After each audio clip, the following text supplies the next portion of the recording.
오늘 아침에 우리에게 주시는 하나님의 은혜의 말씀은 빌립보서 4장 1절에서 3절까지의 말씀입니다.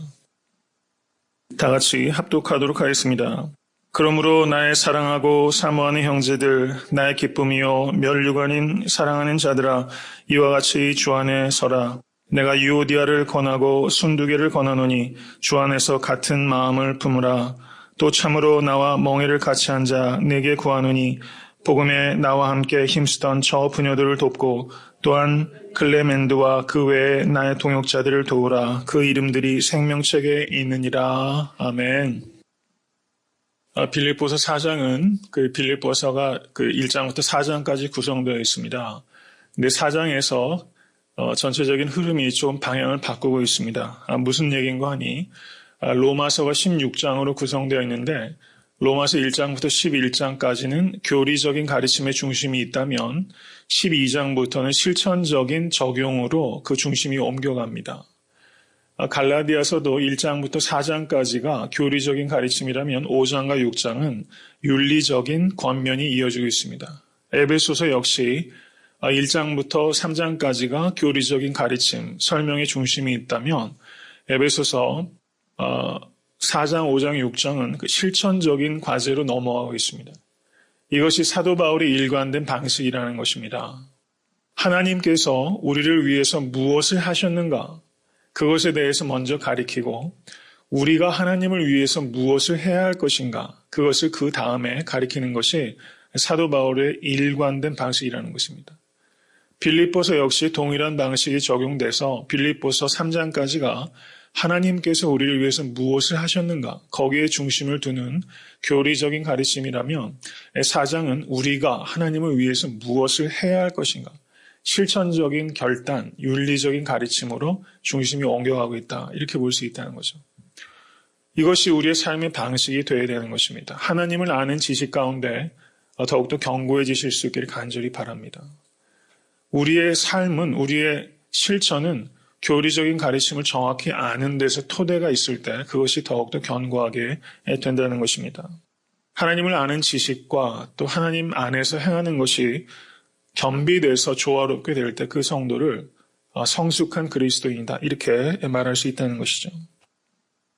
그래서 4장 1절은 그러므로라는 말을 하고 있습니다. 그러므로.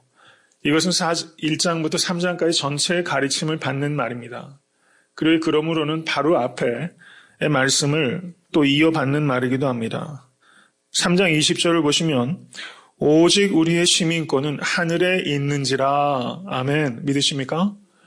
우리는 시민권을 앞으로 딸 사람들이 아니라 이미 하늘의 시민권을 갖고 있는 사람들입니다. 예수님을 주와 그리스도로 믿는다면 우리는 시민권을 이미 딴 사람들이에요. 그렇기 때문에 이와 같이 행해야 되는 이유가 있다는 것입니다. 우리가 천국 백성이기 때문에 천국의 법대로 살아야 되는 그런 의무가 성도들에게 주어졌다는 것을 생각하실 수 있기를 바랍니다. 사도 바울이 4장 1절에 나의 사랑하고 사모하는 형제들, 나의 기쁨이요 면류관인 사랑하는 자들아, 이와 같이 주 안에 서라. 저는 무슨 연애 편지에 첫머리에 나오는 말 같아요. 나의 사랑하고 사모하는 형제들, 나의 기쁨이요 면류관인 사랑하는 당신. 그런 느낌이 들 정도로 이 목회자가 성도를 얼마나 사랑하는지, 사랑하고 사모하는 교인들을 이렇게 부르고 있다는 것이죠. 이것이 바로 목회자와 성도들이 갖고 있는 가장 이상적인 관계를 표현하였다고 생각합니다.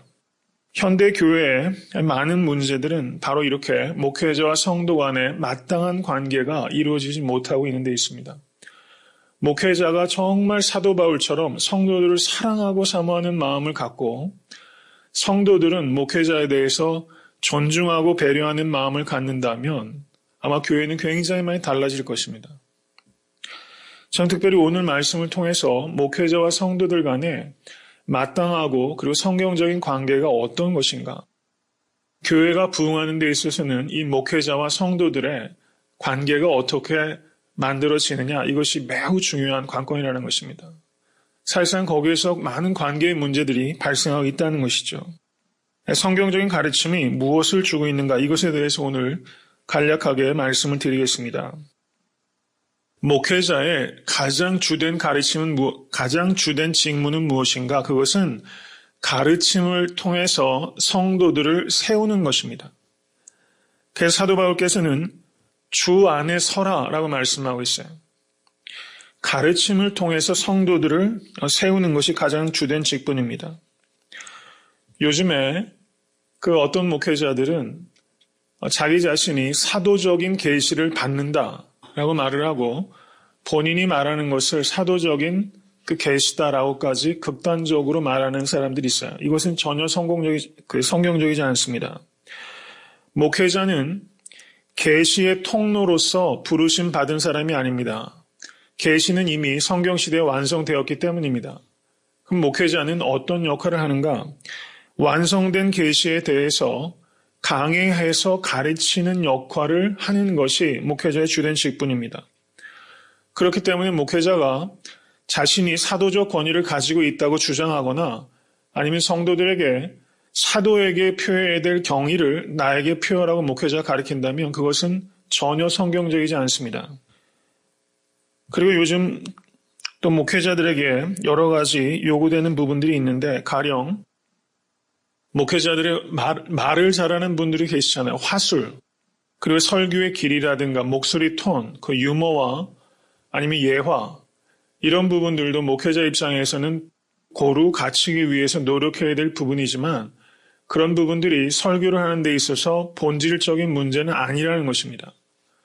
그래서 그런 것들을 근거로 목회자의 설교를 호평하거나 혹평하는 것은 온당하지 않다는 것입니다. 그럼 목회자의 설교에 있어서 가장 본질적인 요소는 무엇인가?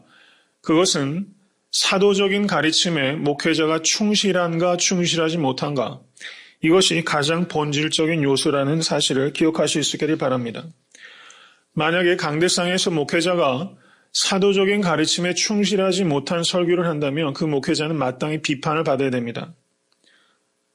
그렇지만 목회자가 사도적인 가르침에 충실하다면 성도들은 목회자의 전하는 말씀이 목회자 개인의 말이 아니라 그리스도의 말씀, 하나님의 말씀을 대언하는 것이기 때문에 사도적인 가르침에 충실하다면 목회자가 전하는 말씀을 그리스도께서 주시는 말씀으로 받고 그것을 마땅히 청종해야 되는 의무가 있다는 것을 기억하실 수 있기를 바랍니다.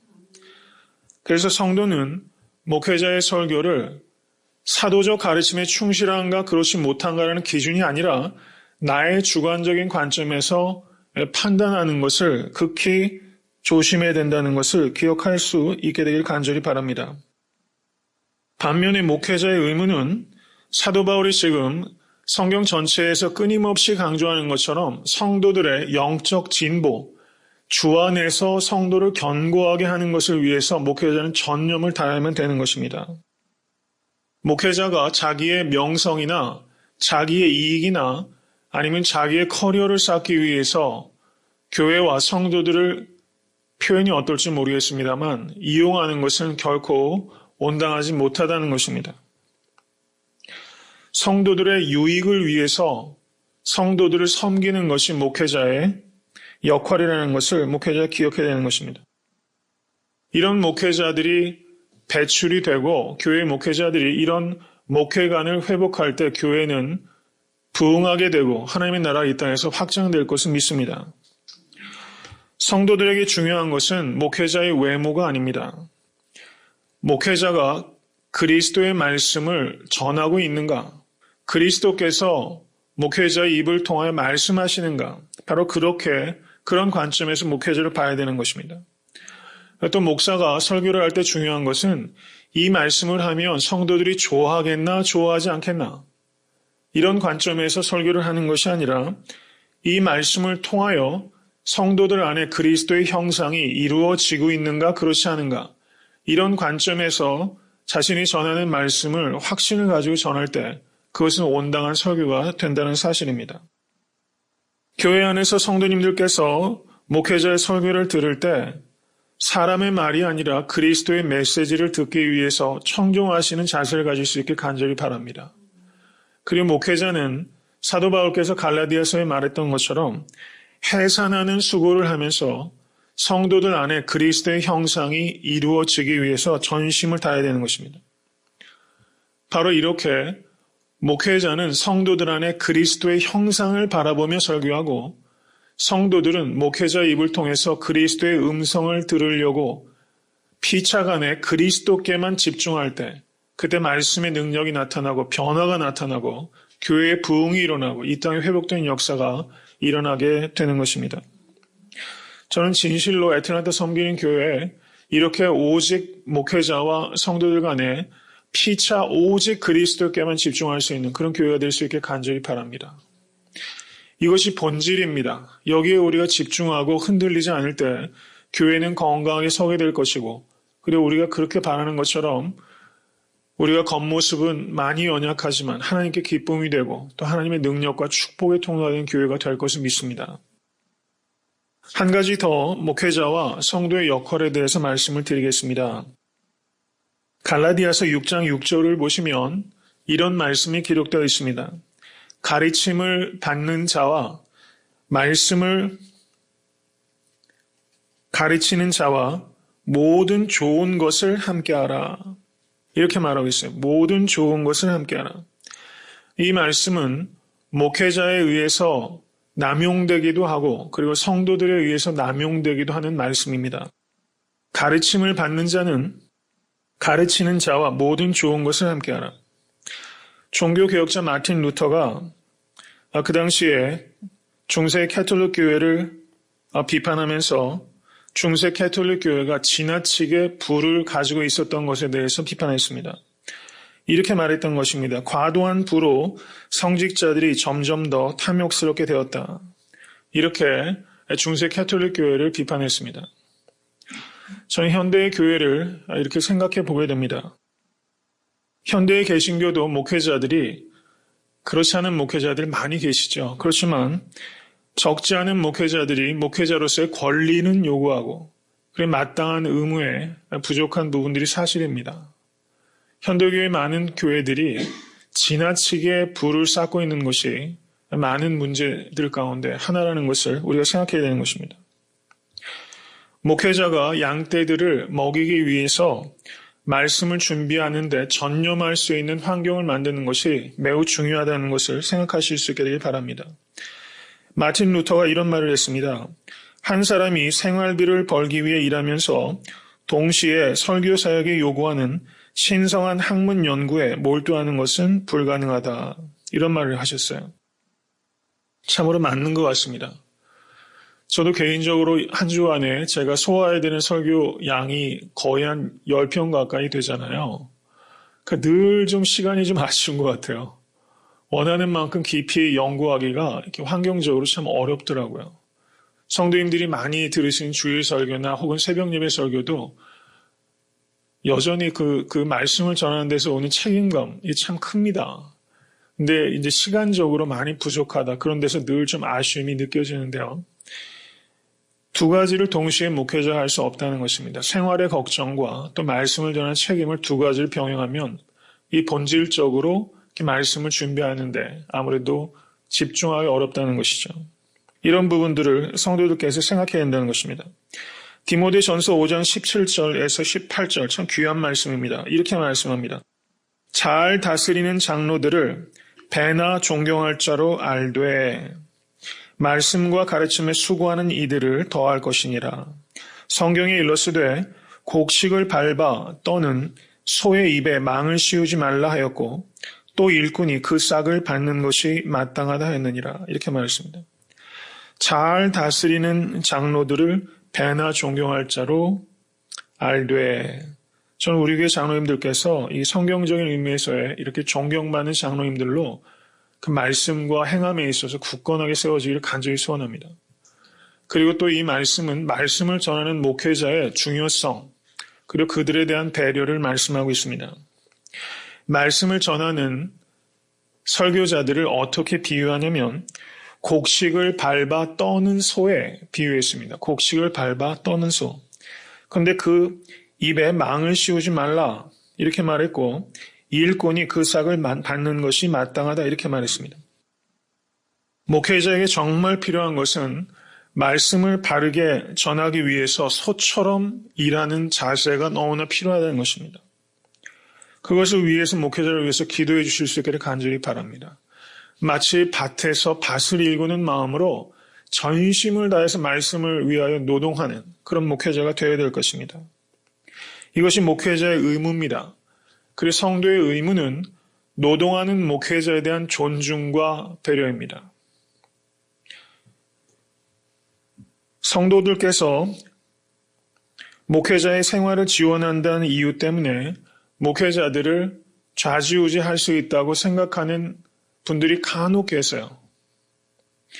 마치 월급을 주고서 목회자를 고용하는 것 같이 그렇게 목회자를 함부로 대하는 일들이 없지는 않은 것 같습니다. 사도 바울께서 여기에서 모든 좋은 것을 함께하라 라고 말씀하셨을 때 이것은 피차 간의 관계에 있어서 말하는 것입니다. 여기에서 모든 좋은 것을 함께하라 라는 말씀은 코이노에오라는 말입니다. 코이노에오. 코이노니아가 교제라는 말입니다. 근데 코이노에오란 말은 쉐어하다, 나누다라는 뜻이 있습니다. 가르치는 목회자는 성도들과 영적인 가치를 쉐어하는 것이고 성도들께서는 목회자들에게 물질적인 것을 쉐어하는 것입니다. 그렇기 때문에 교회에서 있는 모든 일들은 어떤 대가를 지불하는 것이 아니라 나눔에 있다라고 생각하는 것이 매우 중요하다는 사실입니다. 목회자를 대할 때 어떻게 해야 되는가? 목회자를 지나치게 환대하는 것은 옳지 않습니다. 목회자를 지나치게 환대하지는 말아야 되고 지나치게 박대해서도 안 됩니다. 이것을 기억하실 수 있기를 바랍니다. 지나치게 환대하는 것도 피해야 될 일이고 지나치게 박대하는 것도 피해야 될 일입니다. 목회자는 목회자 입장에서 단순하고 소박한 삶을 살기 위해서 경주해야 될 책임이 있습니다. 그리고 성도들께서는 목회자가 말씀 사역에 전념할 수 있도록 적절한 환경을 만들어 주셔야 되는 책임이 있다는 것입니다. 이것을 기억하실 수 있게 되기를 바랍니다. 이제 다시 본문 말씀으로 돌아갑니다.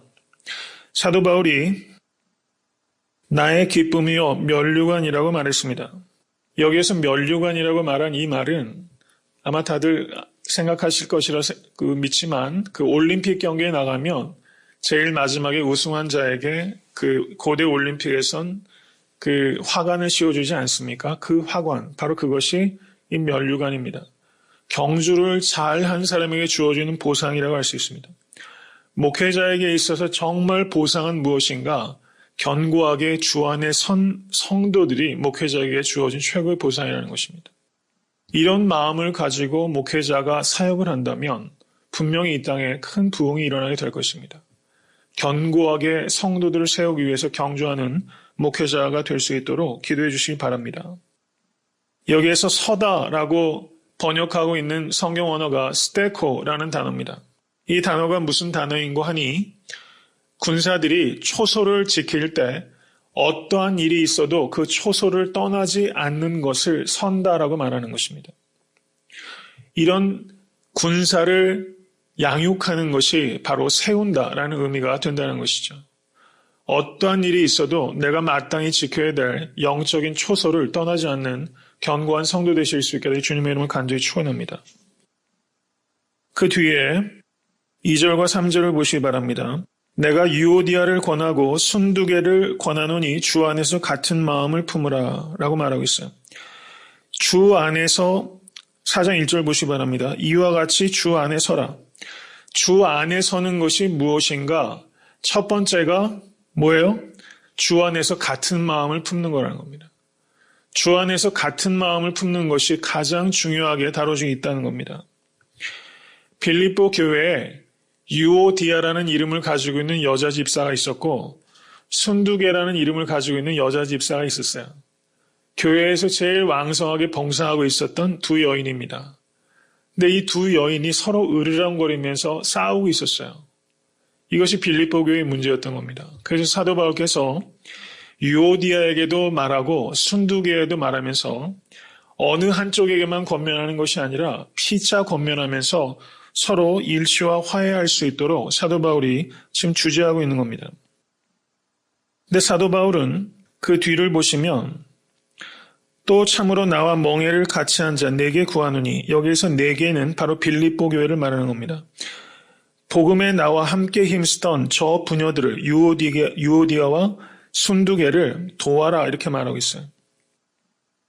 이 양쪽에 서로 으르렁거리는 이 두 사람이 서로 자기들 스스로 화합할 수가 없기 때문에 교회적으로 이 두 사람이 화합할 수 있도록 도와라라고 사도 바울이 현실적으로 지금 제안을 하고 있다는 사실입니다.